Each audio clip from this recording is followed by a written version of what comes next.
Jurista e professor universitário, inspetor da Autoridade Tributária, André Ventura ganhou mediatismo primeiro enquanto comentador de futebol representando o Benfica, depois quando foi candidato pelo PSD à Câmara de Loures em 2017 e fez afirmações consideradas polémicas sobre a comunidade cigana.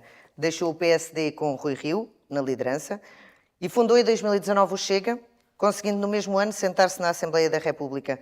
Resistiu a acusações e processos, ultrapassou o chumbo do Tribunal Constitucional aos estatutos e a convenções do partido. Em 2022 conseguia já um grupo parlamentar com 12 deputados. Nas legislativas da semana passada, apenas 5 anos após a fundação, quadruplicou a presença do Chega, sentando agora 48 deputados no Parlamento e conseguindo implementar o partido em todo o país, tendo mesmo conquistado o distrito de Faro, afirmando o tripartidarismo em Portugal. André Ventura, presidente do Chega, está esta semana em discurso direto. Olá, André. O que é que justifica este crescimento tão rápido e tão forte? Bom, antes de mais, obrigado pela oportunidade e pelo convite. Eu penso que é o desalento que as pessoas sentem pelo sistema em que vivemos há praticamente 50 anos e que não foi capaz de dar respostas. Isto é uma banalidade, mas é verdade. Em áreas como a saúde, como a habitação, como os salários, muitos avós e muitos pais que viram os filhos ou os netos a emigrar e sentiram que ao fim do país de Abril, o país que lhes prometeu a revolução, que lhes prometeu felicidade, prosperidade, não lhes deu nada disso. Depois, acho que o fenómeno da corrupção ajudou a perceber muitos portugueses que vivemos num país que, para além de ter empobrecido, enriqueceu alguns à custa de outros. E esta foi a mensagem central do Chega desde a sua fundação. Andamos uns a trabalhar e a contribuir para os outros. Acho que isso foi a razão fundamental do crescimento, que se manteve em 3 níveis. Um eleitorado de base que o Chega conseguiu consolidar rapidamente, à volta dos 10%. Um eleitorado da abstenção que desceu muito e que pela primeira vez veio votar e que estou convencido que vai votar no Chega. E os jovens. Porque estes jovens não estão agarrados à lógica bipartidária em que nós estamos e que os nossos pais estão. Nasceram já num país em que querem a futuro, não querem saber se é PS, PSD ou se é Chega, querem que haja futuro. E isso permitiu que o Chega disputasse em pé de igualdade a eleição com estes partidos, o que não acontece em circunstâncias normais. Mas porquê é que é diferente o aparecimento do Chega? Porque já surgiram outros partidos em democracia, os problemas do país são os mesmos há 50 anos, são apontados também por toda a gente, há essa insatisfação, mas nem o Bloco de Esquerda, nem o LIVRE... O Bloco de Esquerda também teve o seu papel há 20 anos atrás. Deputados, nunca vou com esta dimensão, é verdade. Também, enfim, contra mim falo, mas também o país não estava em estado tão degradado como está agora. E depois o Chega conseguiu ser o partido, quando apareceu, agregador de todo este descontentamento. Senão, provavelmente, hoje ainda teríamos o Bloco de Esquerda a ser este agregador de descontentamento, visto que os liberais também não conseguiram fazer isso.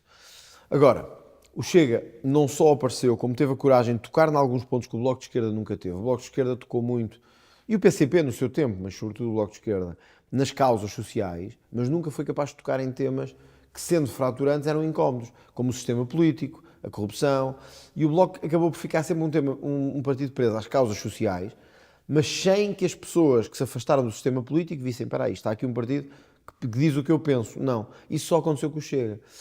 E eu acho que isto vai continuar a acontecer enquanto a abstenção continuar a sair de casa para ir votar. Ou seja, o que eu digo é, nos próximos anos, toda a abstenção que for diminuindo, eu penso que vai favorecer o Chega. A imigração lá fora, pelo menos do que eu tenho sentido, é a mesma coisa. Portanto, eu auguro que o Chega ainda tem uma margem aqui para crescer nos próximos anos. Porquê é que nunca aconteceu antes? Eu acho que o sistema político português precisava de sentir um banho de realidade. Nós tivemos a ditadura até 1974, tivemos uma revolução. A revolução foi o que foi, não vale a pena fazer agora juízos sobre isso, ela aconteceu da maneira que aconteceu. Por isso é que eu disse na noite eleitoral que acho que houve um ajuste de contas com a história, no sentido em que os partidos que concorreram no pós-25 de Abril, o processo do PREC, foi tudo controlado pelos militares, foi tudo controlado pelo pós-revolução. Foi a primeira vez, quando o Chega surge, que há um partido que é capaz de dizer: eu não concordo com este sistema. Mas se eu perguntar assim, se o André Ventura, em vez de ter 41 anos, tivesse 71 e tivesse criado o Chega em 81, em vez de ser em 2019, teria tido o mesmo sucesso? Provavelmente não. Portanto, eu não tenho a pretensão de achar que sou melhor que os outros. Acho que as circunstâncias criaram também que o Chega estivesse no momento certo, na altura certa. Como diria Ortega Gasset, o homem é ele e as suas circunstâncias. Eu acho que o Chega foi ele e as suas circunstâncias. Trabalhámos muito, continuamos a trabalhar muito. temos uma mensagem forte, mas as circunstâncias ajudaram-nos também. Mas acredita que o voto no Chega é um voto de protesto, como se diz, ou já há de facto uma ideologia que... Eu acho que combina as duas coisas. Combina uma certa frustração com o sistema que temos, quer político, quer económico, quer social, com um voto já mais ideológico de pessoas que... Porque o Chega envolveu-se muito nas causas culturais, da ideologia de género, na questão do sistema político, na questão do federalismo, do globalismo na União Europeia e face aos povos e à soberania dos povos, em relação aos temas de justiça. Portanto, o Chega foi o primeiro partido português com relevo que entrou em causas culturais que todos os partidos tomavam por certas. A questão da justiça em Portugal durante muitos anos foi uma questão pacífica. Ninguém punha a questão que tínhamos que aumentar penas, ou que tínhamos que ter castração química, ou prisão perpétua. Mas essas são exatamente as questões que agora está disposta a... Certo, mas levaram ao crescimento também do outras... Chega. A imigração. Durante anos houve um consenso na sociedade portuguesa, porque tínhamos pouca imigração, de que a imigração devia ser tratada de uma determinada maneira. Só com o surgimento do Chega é que se começa a perguntar, como está a acontecer em todos os países da Europa, espera lá, esta imigração faz sentido haver portas abertas sem qualquer controle. Havia este consenso. Ideologia de género. Isto só começou há pouco tempo, mas chegou rapidamente aos Estados Unidos, ao Brasil e ao resto da Europa. O Chega foi o partido que transportou isto para cá. Faz sentido ter conteúdos sexualizantes para crianças com 6 anos e 7.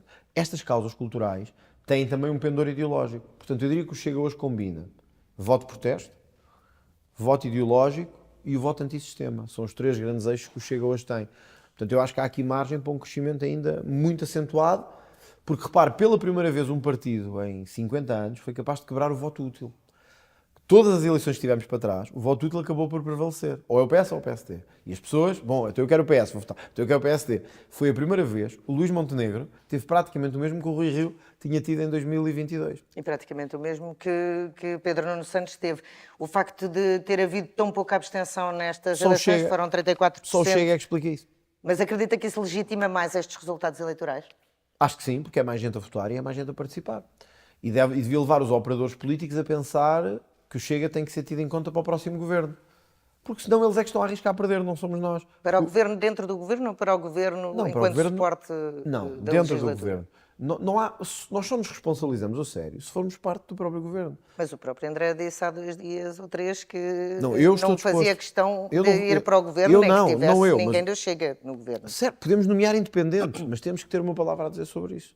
E temos que ter uma palavra por responsabilização.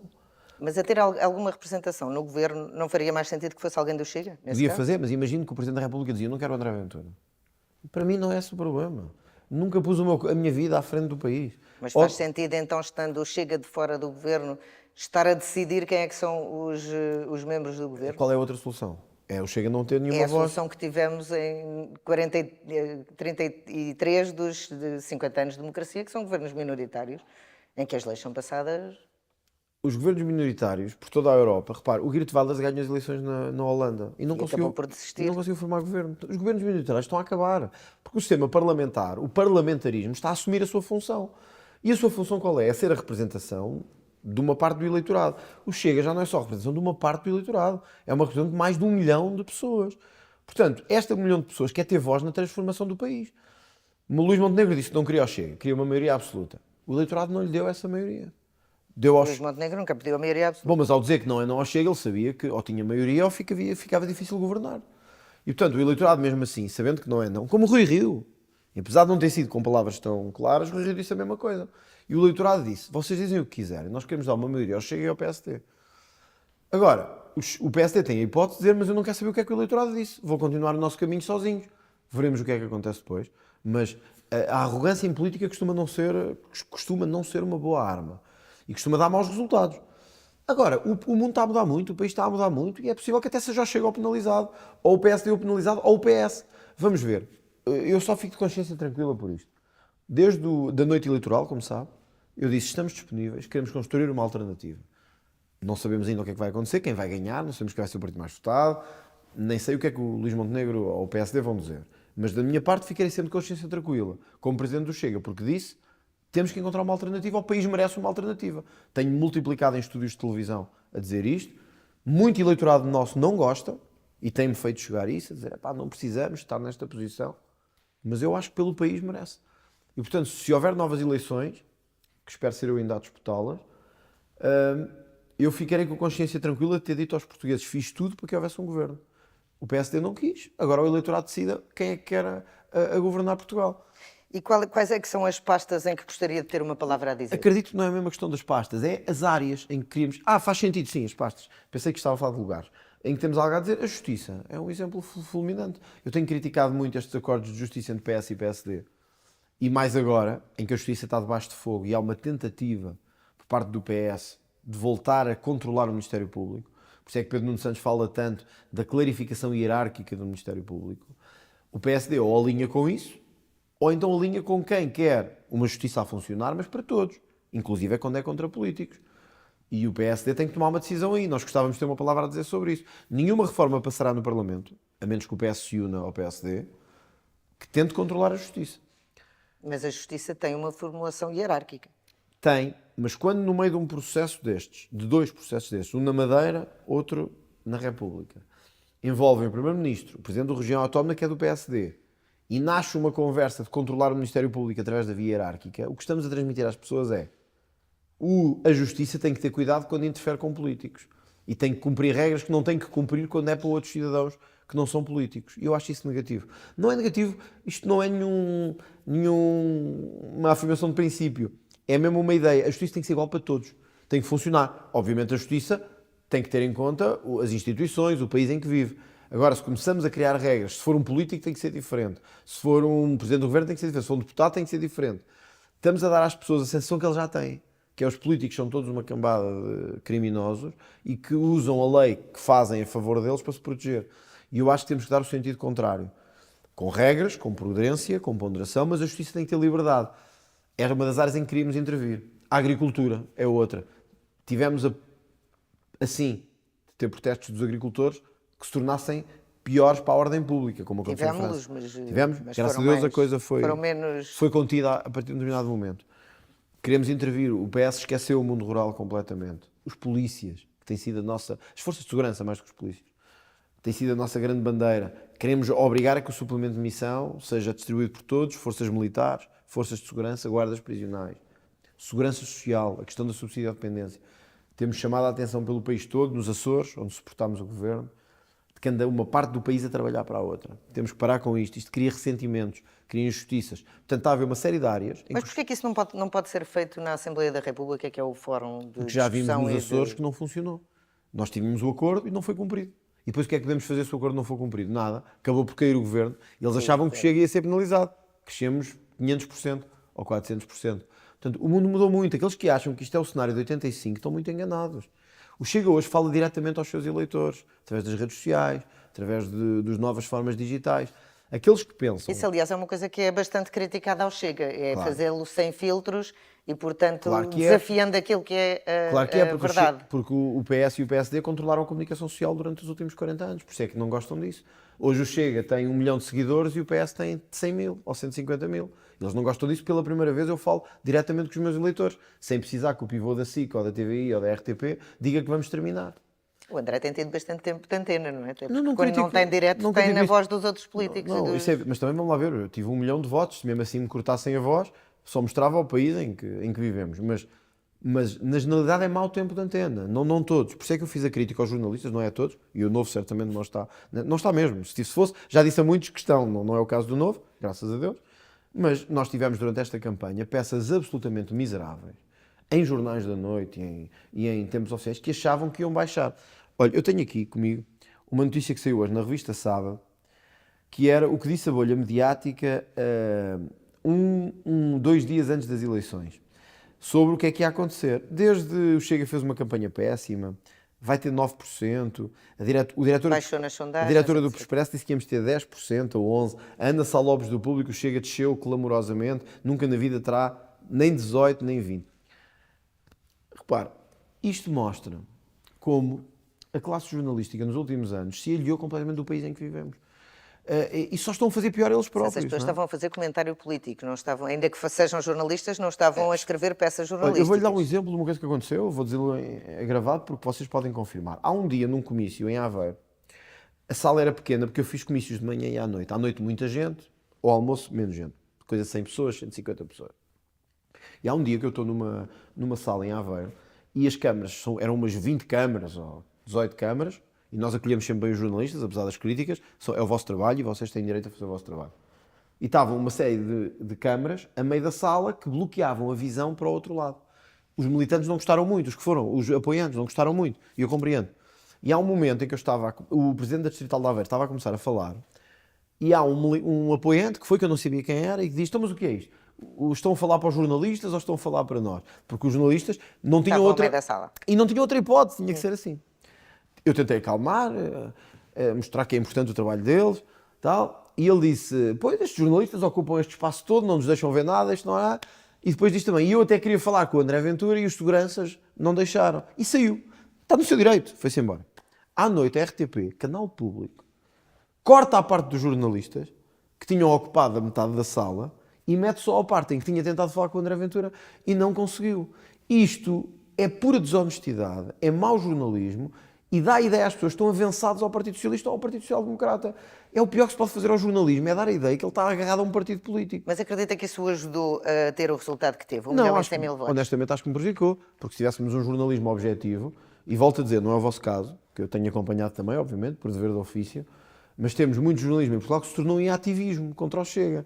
Se me diz, as pessoas perceberam isso, uma parte, mas outros não perceberam, e todos sabemos que temos uma população muito envelhecida, às vezes com pouca literacia política, veem peças destas na SIC, na RTP, e pensam, isto é o Chega, isto prejudicou-nos, e não é justo, porque eu via as peças dos outros, eram peças objetivas, bem ou mal, eram objetivas, é o que é. Esta perseguição ao Chega, acho que tem que acabar para bem de todos. Acho que o Chega tem que ser visto como um partido que hoje é um dos maiores do país. Os jornalistas têm que fazer o vosso trabalho, que é escrutinar, investigar, inclusive o Chega, mas ser objetivos minimamente, que eu acho que é isso que se pede. Volto a dizer, o Novo tem feito isso, critica o Chega quando deve-se criticar, critica o PSD quando deve-se criticar, critica o PS. Quer dizer, mas temos infelizmente canais de televisão, que são os que chegam a mais gente, que parece que fixaram no Chega o seu objetivo e não saem do Chega, sempre a atacar. Se isso nos ajudou, eu acho que não, acho que nos prejudicou. Acho que devíamos ter tido mais. E a postura de António Costa e de Augusto Santos Silva ajudou ou prejudicou? O de António Costa pode ter ajudado, no sentido de que governou tão mal que pode ter ajudado. Augusto Santos Silva, ao contrário do que as pessoas pensam, eu comecei com uma boa relação com Augusto Santos Silva e respeito como Presidente da Assembleia. Hoje, eu e o Presidente Augusto Santos Silva não falamos praticamente um com o outro. Portanto, isto não é nenhuma. As pessoas pensam, estão a fazer um jogo político. Isso que o Chega acabou. Nós não somos os amigalhados que pegamos nos ombros. Eu tento dar-me bem com todos. Já cometi erros, pessoas a quem eu disse que eram isto e aquilo, e depois fui ver as coisas, pedi desculpa, já aconteceu. Com Augusto Santos Silva, a coisa chegou a um momento em que eu senti que não havia ali caminho para andar. Há um momento, eu nunca contei isto em público, vou contar agora, depois daquilo do 25 de Abril. É verdade que o Presidente Augusto Santos Silva tentou garantir que a cerimónia do 25 de Abril seria minimamente controlada, quando esteve cá Lula da Silva. Nós optámos por fazer aquilo que fizemos e o país todo viu. Contra a corrupção, com força e tal. Eu expliquei-lhe que nós tínhamos que manter a nossa posição firme, respeitava a posição dele. E assim foi. A cerimónia foi o que foi, o país todo assistiu. No dia a seguir ele liga-me, de manhã, a dizer, olha, tomei uma decisão, o Chega não vai mais em viagens da Assembleia da República. Eu achei, mas isso é profundamente antidemocrático. É a minha decisão, está terminado. Praticamente hoje eu passo por ele e não falo com ele. Portanto, eu não sei se isso ajudou ou não. O ambiente aqui ficou muito crispado, e provavelmente vai ser pior ainda nesta legislatura. Mas nós vamos continuar a ser porque eu acho que durante muitos anos o problema da nossa democracia foi que as pessoas sentiam que havia uma certa clivagem, mas que era tudo um grupo de amigalhaços que no final se juntavam para fazer negócios. E que não estava muito longe da verdade. Pois, não quero fazer esse juízo. Eu estou a descontar a parte dos negócios. Sim, eu não estava cá, é a ideia que as pessoas têm. Eu só cheguei à Assembleia em 2019 e tenho visto bons deputados do PS, do PSD, do PCP... Mas as pessoas podem ser amigas na mesma e ter ideias diferentes. Mas parecia-me um bocado que havia uma certa clivagem artificial. O que as pessoas estão a ver agora e dizem, isto agora é muito duro. Não, agora é a primeira vez na história da democracia que a clivagem é mesmo séria. Mas não acha que uma coisa é clivagem e outra coisa é desrespeito? Por exemplo, Talvez. O vídeo que publicou nas redes sociais no lugar de Santos Silva ia dizer que eventualmente Acredito que até sim. lhe ia tirar o lugar. Mas foi sentido, eu fui e assumi a minha responsabilidade. É diferente, é disruptivo. Não acho que tenha sido falta de respeito, mas já tive com alguns deputados aqui. Mas sabe o que é que fiz? Pedi desculpa. Já me aconteceu em debates, em aqui, ter passado as marcas. Também tenho que dizer que já aconteceu de outros deputados para comigo. Acontece. Estamos num momento de grande polarização da sociedade. E já chamei a pessoas coisas que não devia, pedi-lhes desculpa no dia a seguir. Tenho feito isso com todos. E vai pedir Olha, eu desculpa a vou-lhe dar Santos um Silva exemplo. se lhe roubar o lugar Não, de não vou pedir deputado. desculpa, porque é a luta democrática, mas vou-lhe dar um exemplo da total hipocrisia. Mas acredita que é possível roubar-lhe o lugar? Acho que é bem possível. Acho que é Nos bem círculos da possível. imigração? O Brasil, segundo sondagens que eu próprio recebi, acho que posso dizê-lo aqui, estamos com um nível elevadíssimo de votos no Brasil, portanto é possível. E quem decide as eleições é o Brasil, os Estados Unidos e a África do Sul, em termos de fora da Europa. Portanto, acho possível. E era um gosto para mim que isso acontecesse. Era uma vitória. Mas deixa-me dar o exemplo da Mariana Mortágua. Ela, se calhar, se vocês lhe perguntarem depois, vai negar isto, mas isto é mesmo verdade. Houve um momento que a Mariana Mortágua, quando houve aquele processo dela por causa da investigação judicial, da exclusividade, nós insistimos nisso, quer dizer, alguém que era tão moralista, afinal andava a receber salários. Tinha feito essa lei da exclusividade. Me tinha aliás. atacado a mim, porque eu tinha mais do que eu não estava em exclusividade, mas só que eu não estava em exclusividade. E eu era comentador na CMTV, e era consultor. E eu depois passei a estar em exclusividade. E quando soube isto, afinal a Mariana estava em exclusividade e ia receber 2 salários, um da SIC e outro da Global Media. E a Mariana deixou de falar comigo. Mas inclusive, passávamos pelos corredores, eu dizia-lhe bom dia, boa tarde, nada. Quando chegámos ao estúdio da RTP, que foi aí o nosso debate, eu voltei a dizer a mesma coisa e ela sorriu para mim e disse, porque estavam as câmaras a apontar. Isto é o cúmulo da hipocrisia. Quer dizer, estes tipos habituaram-se durante anos a que ninguém lhes pusesse escrutínio, debate, etc. E vingaram-se em nós. Portanto, é verdade que às vezes há momentos de tensão. Eu às vezes cedo, eu e outros deputados do Chega, sou capaz de assumir isso aqui. Mas acredito que se estivesse no meu lugar, é difícil viver neste ambiente, em que estão todos sempre contra nós, sempre todos a tentar arranjar artimanhas para nos aniquilar. É difícil viver assim. E acredita que essa atitude vai mudar agora com... Acho que não. Honestamente, acho que não. Acho que vai piorar no sentido em que a nossa força também agora é maior em termos de expressão e os outros podem se unir todos. Houve um momento que tinha esperança que o PSD, pelo menos, percebesse a um determinado momento que isto só se funciona de 2 maneiras. Ou alia-se com todos os outros, ou converge à direita. E eu hoje tenho a sensação de que o PSD está mais perto de convergir com os outros todos do que connosco. Portanto, isto pode gerar uma aliança absolutamente negativa toda contra nós. Mas vamos ver, não sei dizer. Ainda não tomámos posse, faltam alguns dias. E já conseguiu garantir, por exemplo, uma cadeira na presidência da Não Assembleia? conseguimos. Eu hoje vi notícias sobre isso, em vários jornais, a dizer que o Chega já tinha uma vice-presidência. Acho um pouco arriscado dizer isso, porque eu lembro que em 2023, ou 22, o PSD também apelou ao voto no vice-presidente do Chega, na segunda vez, e mesmo assim não foi eleito. Metade da bancada do PSD não seguiu a instrução, o PS votou contra, o Bloco A, o PCP. Mas na altura tinham 12 deputados, neste momento têm Mas não 48 chega, a 50. precisamos de 116, é preciso Certo, saber mas isso. têm 48 Portanto, a era 50, preciso que- portanto não é um bocadinho... É mais fácil, mas é preciso que o PSD, uma parte deles, pelo menos, também votem a favor. E não sei se isso vai acontecer. Ao Conselho de Estado penso que temos direito, diretamente, isso aí não é uma questão de voto. Conselho de Administração também, mas vai haver uma tentativa dos vários partidos de limitar os lugares do Chega.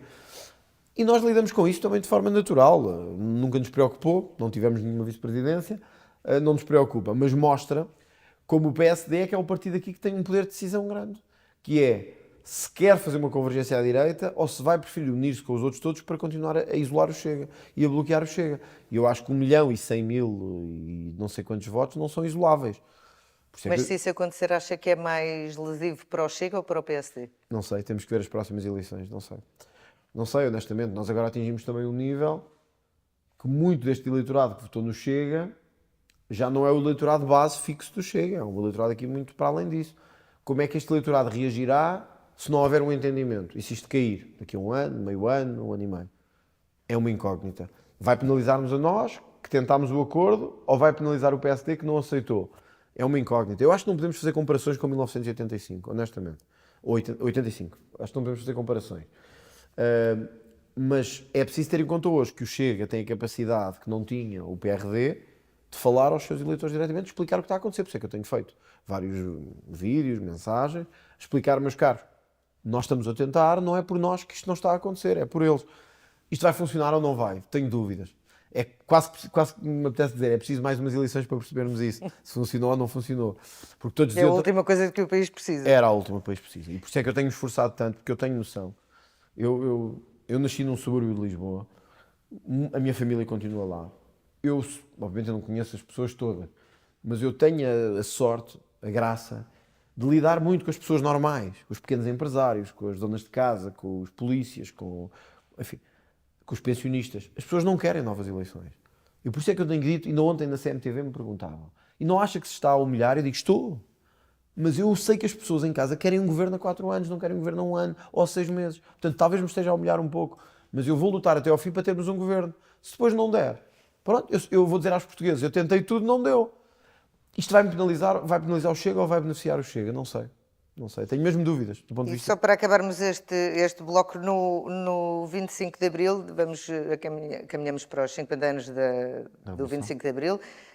O Chega tem alguma coisa já planeada para Não, fazer? ainda não. Vamos aguardar para ver como é que vai ser a cerimónia. Ainda não ou não me pode dizer? Não É temos que estamos em março. Não temos ainda. Vou dizer porquê. Porque isto é tudo muito novo. O Chega passa de 12 para 48 a 50 deputados. Isto é uma realidade completamente nova para mim, para a bancada parlamentar. Vamos ter que articular isto com muita gente. E é toda uma realidade nova. Se estiverem chefes de Estado como Lula da Silva, é possível que haja novamente protesto. Acho que nos 50 anos do 25 de Abril nós devíamos focar-nos em celebrar a nossa democracia, sem interferências externas, a nossa democracia. Se o PS insistir em trazer Lula da Silva ao Parlamento ou outros presidentes de países lusófonos pouco recomendáveis, pode haver alguma ação por parte do Chega, mas vamos ver. E vai necessariamente mudar de sala? Está aqui nesta sala onde cabem 12 pessoas, já tem a outra sala escolhida, a nova sala? Eu gosto muito desta sala, Na Assembleia. esta sala ficará para nós à mesma. Mas a sala do grupo parlamentar terá que deixar de ser esta, uma vez que 50 deputados evidentemente não cabem aqui.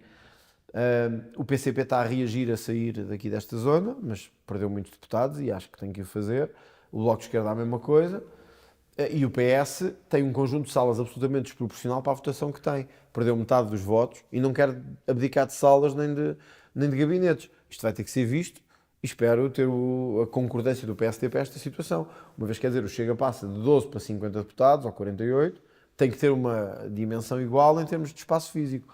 Mas estamos em conversações com o Secretário-Geral para que isso seja resolvido rapidamente. Não é o assunto principal. Evidente que quem nos está a ver em casa não acha que isto é um grande assunto. É um fé diverso. Mas para quem trabalha aqui todos os dias, tem que ter condições de trabalho. Não é? Vamos falar de propostas então que possam surgir. Vamos imaginar que não há um acordo entre a AD e o Chega, mas que a AD vai conseguindo governar e vai apresentando propostas que até estão de acordo com as ideias do Chega. O Chega irá aprová-las ou irá... O Chega sempre aprovou propostas que eram até do PCP e do Bloco. Se o SAD propuser a equiparação dos polícias do suplemento de missão, não temos como votar contra. Há, aliás, muita base comum para Sim, para os a professores, há uma estratégia comum para recuperar o tempo dos professores, nós queremos fazer isso também. Eu vejo a democracia como uma coisa construtiva.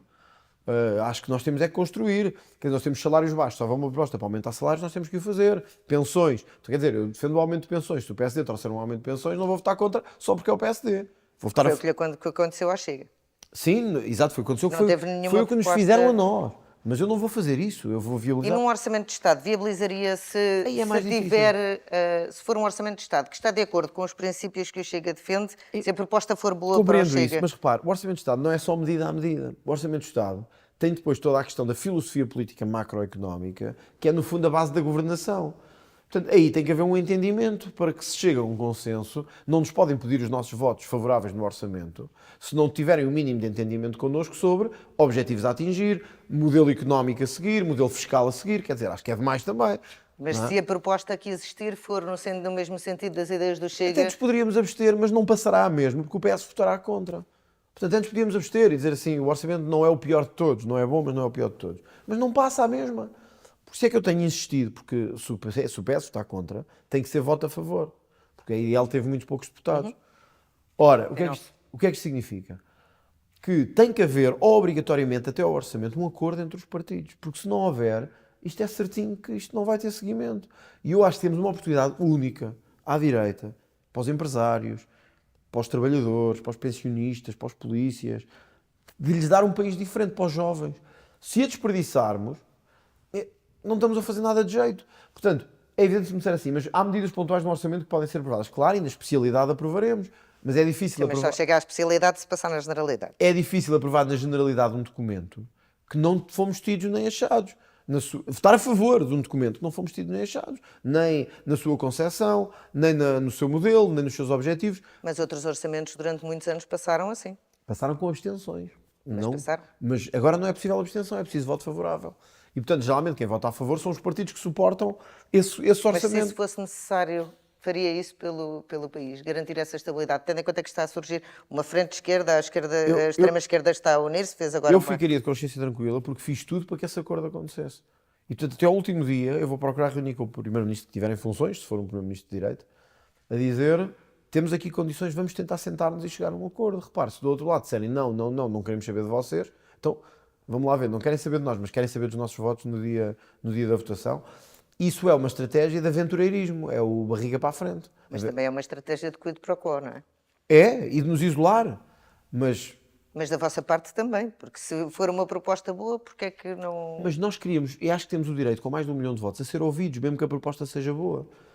Imagine, um marido e uma mulher vivem dentro da mesma casa. Faz sentido que só o marido é que decida a cor da pintura da casa, o telhado da casa, o jardim da casa, onde é que há o churrasco e onde é que não há, se tem um cão ou se tem Mas um também não gato. pedem ao vizinho para decidir a cor da tinta. Não, mas pedem que a, é o quem, caso. pedem a quem vive ao lado, pedem a quem vive com ele.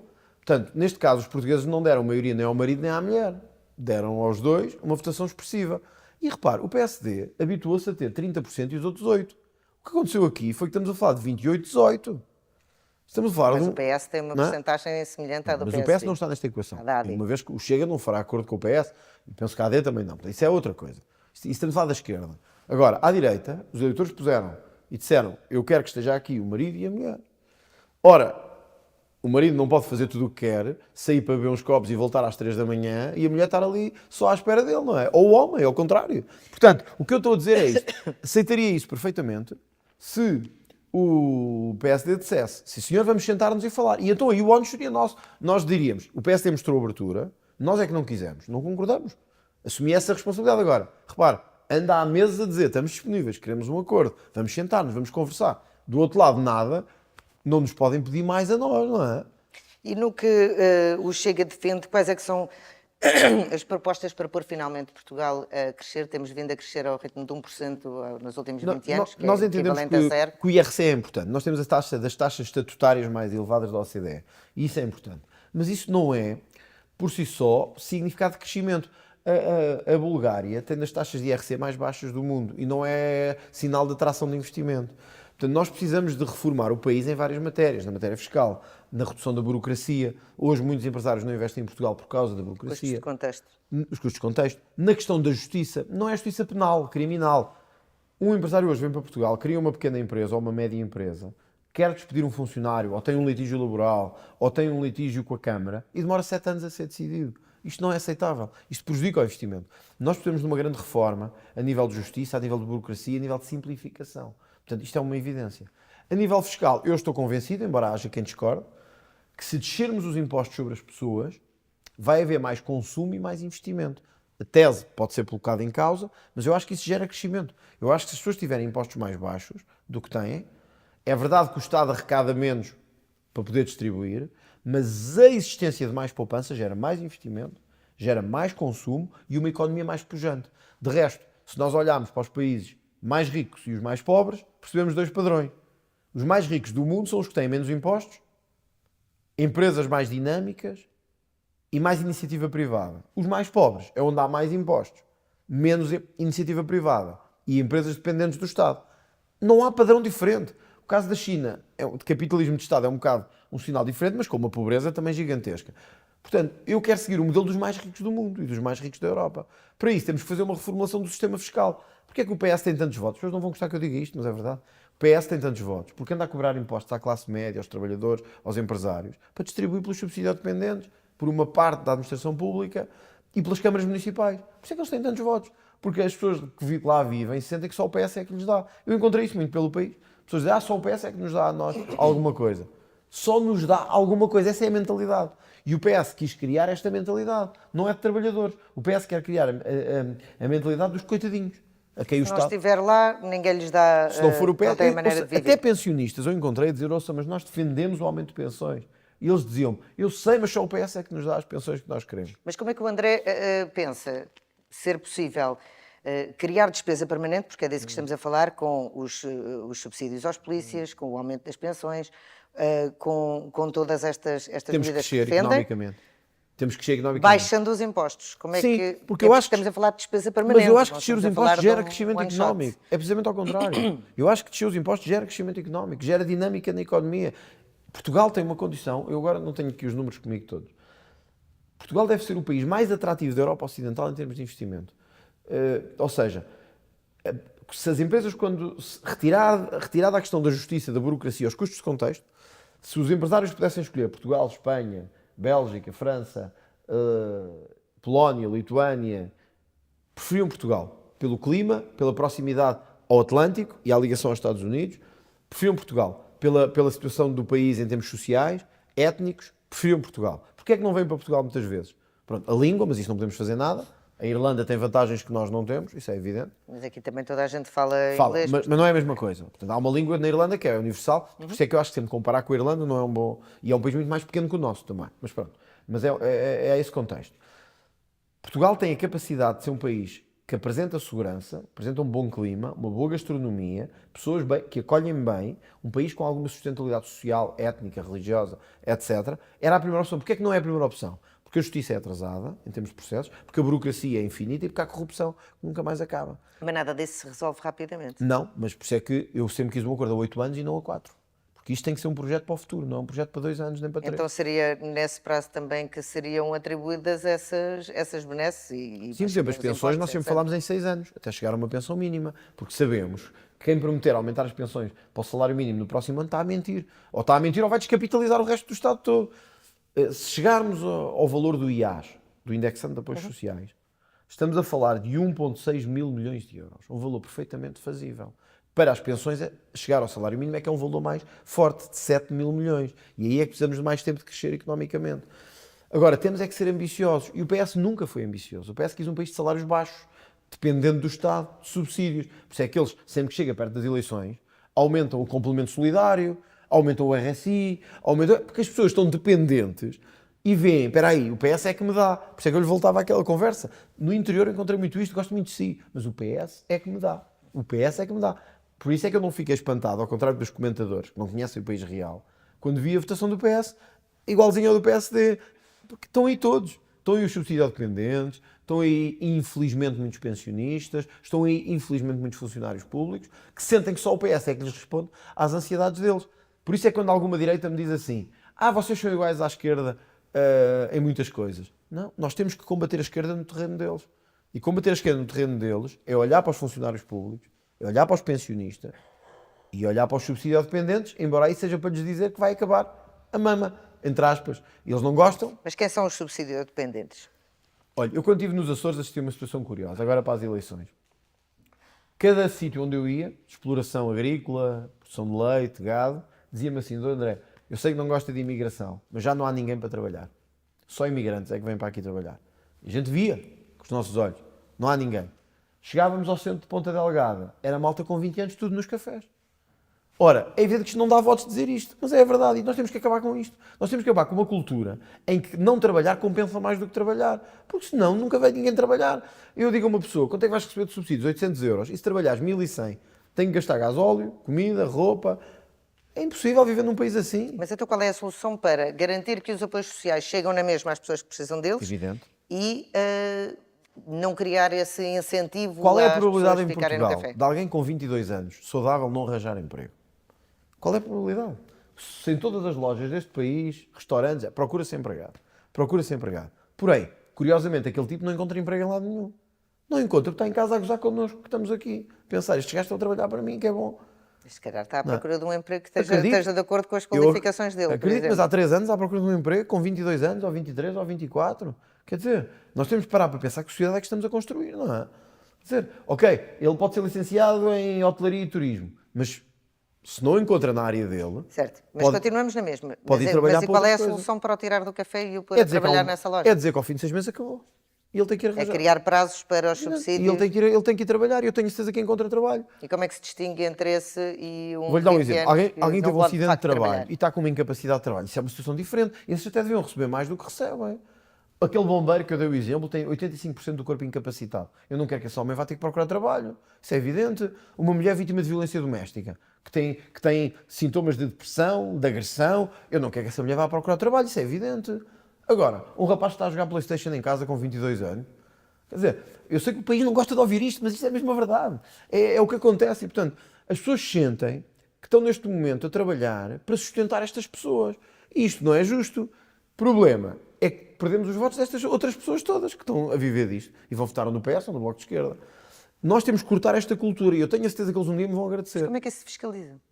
A fiscalização é uma parte. A outra é pôr prazos. Dizer, até X de idade, quem é saudável, tem 6 meses. Mas o quem é saudável é muito discutível, não é? É Eu evidente. posso ir ao centro de saúde e É peço verdade. uma baixa. Depois me e disser que os digo médicos sinto também muito entram mal. na fraude e etc. Pronto, muito bem, temos que fiscalizar mais. Mas eu quero dar esse passo inicial e dizer que não é razoável num país ter pessoas com 22, com 19, a dizer que não arranjam emprego ao fim de 3 anos ou 4. Olha, muita malta aí dos restaurantes está connosco, do Chega. Empregados e donos de restaurantes, pequenas empresas familiares. Sabe o que é que me dizem? Que alguns vão lá pedir para assinar, a dizer que vieram cá a uma entrevista de trabalho. Porque têm, assim, a justificação da continuação do subsídio. da renovação. Então isto é aceitável. Isto não pode continuar. Porque se nós continuamos a estar uns a trabalhar para os outros, o país não cresce. Portanto, quando me dizem assim, bom, o país não consegue crescer. Não consegue porque uma parte da população ativa não trabalha. Nós temos que pô-los a trabalhar. Há outra parte que também falha, que é ou tem falhado nos últimos tempos, que é o investimento público. É possível Evidente. Quais é que são as prioridades do Chega, mais fácil assim, para garantir que o investimento Eu público acho arranca? Nós temos que ter aqui a razoabilidade. Não se pode E em que querer áreas? reduzir impostos, aumentar o salário mínimo e ao mesmo tempo dizer que se vai fazer o maior investimento público de sempre. Não é Mas qual possível é a as duas prioridade? coisas. Eu acho que a coesão do território neste momento é a prioridade. Porquê? Porque se não tivermos uma ferrovia construtiva, capaz de levar a economia e o desenvolvimento a todo o ponto do território, a litoralização vai continuar a acontecer. E o que é que isto gera? Um país cada vez mais abandonado. Eu hoje vou a Porto Alegre, onde aliás elegemos um deputado, loja sim, loja não está fechada. É mesmo loja sim, loja não, tudo fechado. Eu fui à Guarda ver várias empresas e ao Distrito do Porto, várias empresas de pedreiras e minérios, e o que me diziam era, doutor André, não sei quanto mais tempo consigo aguentar isto, porque os transportes geram-nos um custo muito maior do que às outras empresas europeias nas mesmas circunstâncias. Portanto, eu diria que num cenário de descida de impostos, nós temos que prever muito bem o investimento público que vamos fazer, e a minha prioridade seria na coesão, para garantir que temos um país uniforme. Portanto, ferrovia, A diminuição progressiva das portagens até à sua aniquilação, para garantir que os custos que as empresas têm no interior do país, para o estrangeiro, estas empresas hoje vivem quase só de exportação. Quase todas as pedreiras que eu encontrei, não é para o mercado nacional, vão para a Espanha, para a Itália, para a França, só que pagam o triplo de custos que os outros pagam. Ora, assim é difícil, porque eles têm que aumentar isso no preço final. Portanto, eu diria que o grande desafio do investimento público nos próximos anos é a modernização digital e a coesão. Quando digo modernização digital, estou aqui a incluir várias coisas. Inteligência artificial, que me parece fundamental. A indústria de defesa, porque infelizmente vamos ter mesmo que investir nela, apesar de ser uma coisa que não agrada a ninguém. O que está acontecendo na Rússia e na Ucrânia mostra como temos que investir. E a União Europeia já reconheceu isso. E a União Europeia já reconheceu. E eu também não sou favorável a um brutal investimento de defesa num país como o nosso, mas de facto temos que começar a pensar nisso. Mas pelo menos o patamar dos 2% temos de atingir. Um dia pode nos tocar a nós e depois não queremos estar a olhar para o lado e devíamos ter feito alguma coisa. E é a ferrovia e a coesão de a mobilidade. Portanto, esta seria a minha prioridade em termos de investimento público, e se tivermos influência no próximo governo, é por aí que vamos. E, obviamente, isso obrigará a uma reorganização do investimento do Estado. Eu acho, sobretudo, que é importante, eu tenho encontrado com empresários pelo país inteiro, se nós dermos aos empresários condições para eles fazerem este país, nós vamos ter um país muito melhor do que o Estado a investir, mas de longe muito melhor. Vamos ter mais investimento, vamos ter mais emprego, vamos ter gente a trabalhar, vamos ter crescimento. Enquanto acharmos que o Estado é que tem que tratar de tudo, só vamos ter mais pobreza, mais desorganização e mais corrupção.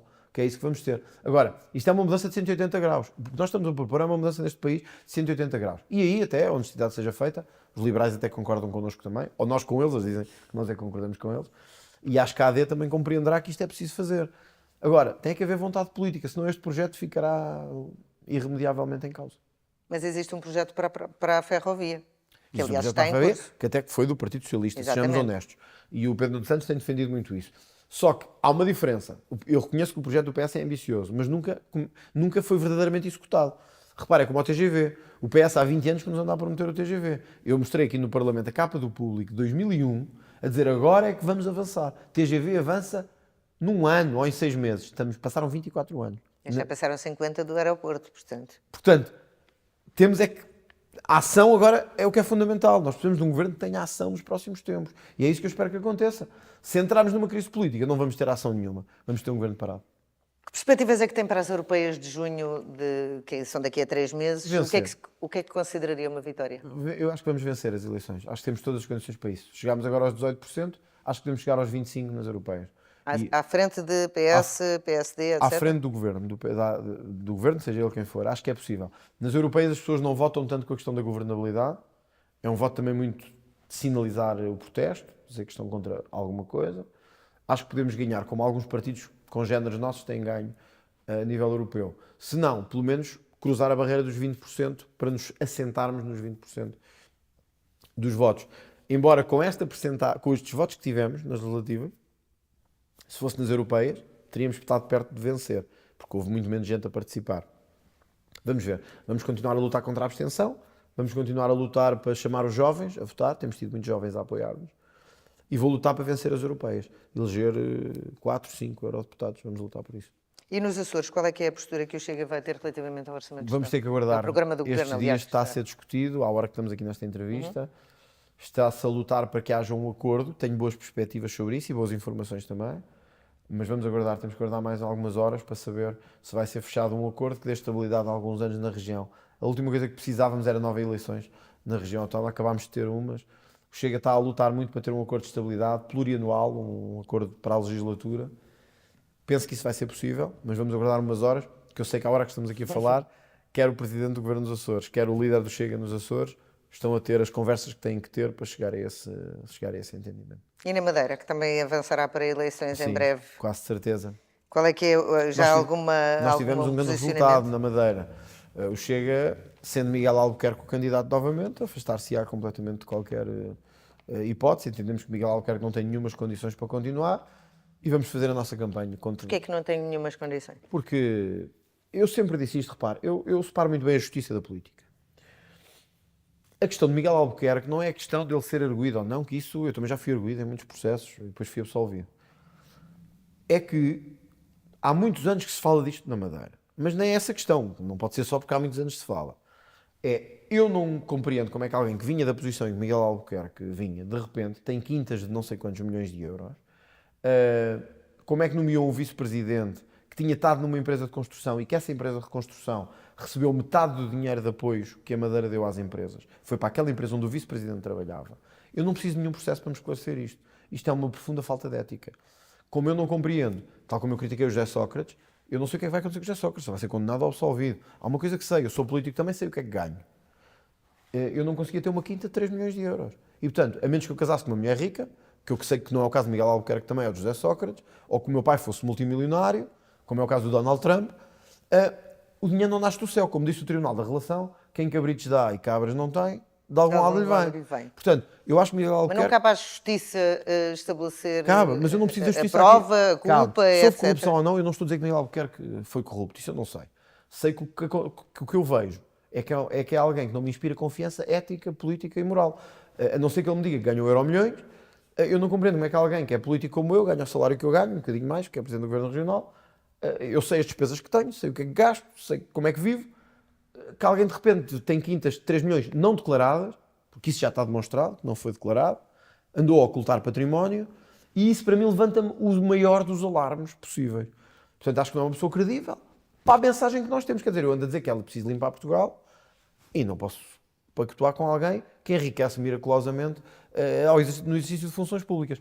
De qualquer maneira, ele também provavelmente não precisa, porque sendo candidato, tudo indica que vencerá as eleições. Sim, mas não com a maioria. Se calhar com a maioria absoluta. Vamos ver, isso vamos ver.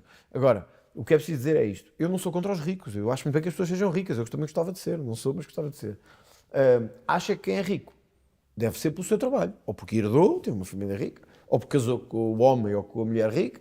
Ou porque trabalhou para isso e investiu para isso. Agora, quem chega à política ganha um salário que está tabelado e de repente fica rico, causa-me a maior das estranhezas, não é? Mas eu acredito em milagres, mas não milagres desse tipo, não é? Muito rapidamente, só mesmo para terminar, já descobriu quem é que vandalizou a sede do Chega no Porto? No Porto não descobrimos, mas... E vão apresentar a caixa? Já apresentámos, penso eu. porque desta vez foram aqui à sede nacional, atiraram tinta, os do clima. Foi relativamente inócuo, tirando o gato, foi relativamente inócuo. Agora, ali não, vandalizaram mesmo a entrada toda, pintaram a entrada toda, meteram grafites na entrada toda, a dizer que os fascistas não passarão, e vamos apresentar queixa, porque isto não deve acontecer, nem democracia. E esperemos dar um sinal às pessoas de que este tipo de violência, num contexto de instabilidade, só gera mais violência, só gera mais incompreensão. E eu tenho estado a tentar explicar que o conflito deve ser aqui, no Parlamento, e devemos evitar que o conflito passe para as ruas. Mas o conflito não está já nas ruas, não há já posições demasiado extremadas. Mas as posições podem ser extremadas e haver um debate aqui no Parlamento sobre elas, com força, com firmeza. Nós é que temos que ser firmes. O que eu espero na rua é que as pessoas consigam manter a calma e a tranquilidade. Precisamos de um país tranquilo. Somos um país tranquilo e temos que continuar a ser, politicamente. Não quero ver o conflito transferido para as ruas. Se ele chegar às ruas, será um mau sinal, mas também não será por nós. É porque outros nos provocaram a isso. E estas vandalizações de sedes, estes ataques aos nossos deputados, esta campanha, vários dos nossos membros de campanha foram agredidos fisicamente.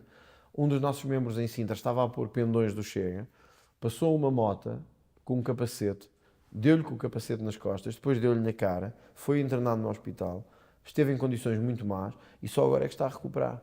Isto não deve acontecer em democracia, isto é mau para a democracia. E eu espero que isto não se repita nos próximos anos. Obrigada, André Ventura, por ter estado connosco em Discurso Direto. Nós voltamos para a próxima semana.